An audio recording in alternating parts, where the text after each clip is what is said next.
बेटा बेटा मोनी, दरवाजा खोलो।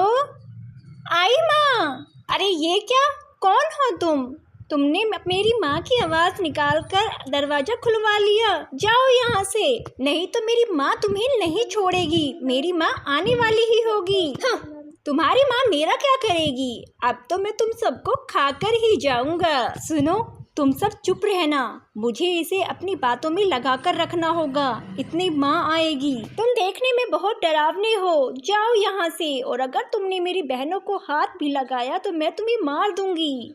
अच्छा, क्या कर लोगी तुम मेरा, बताओ? सबसे पहले तुम्हें ही खाऊंगा मैं। इतने में मीना चिड़िया घर आ जाती है और वो काले कोए से कहती है कि खबरदार, अगर तुमने मेरी बेटियों को हाथ लगाया तो मैं तुम्हें मार दूंगी।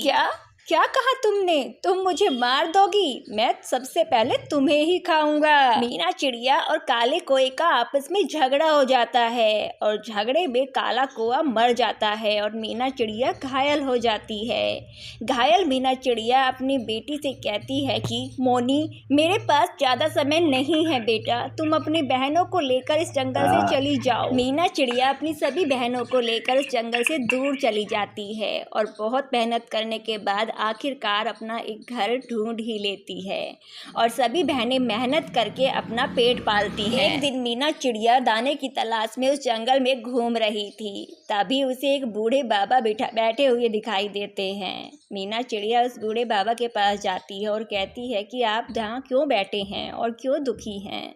तो वो बूढ़ा बाबा कहता है कि बेटा, मेरी पत्नी को 5 बेटियां हुई, जिस कारण मैंने अपनी पत्नी और उन बेटियों को अपने घर से निकाल दिया और आज बुढ़ापे में मैं दर दर की ठोकरें खा रहा हूँ। ये सब सुनकर मीना चिड़िया रोने लगती है और बूढ़े बाबा से कहती है कि पिताजी, आप मेरे साथ मेरे घर चलिए, मैं ही आपकी बेटी हूँ। बूढ़ा बाबा मीना चिड़िया के साथ चला जाता है और अपनी सभी बेटियों के साथ खुशी खुशी रहने लगता है।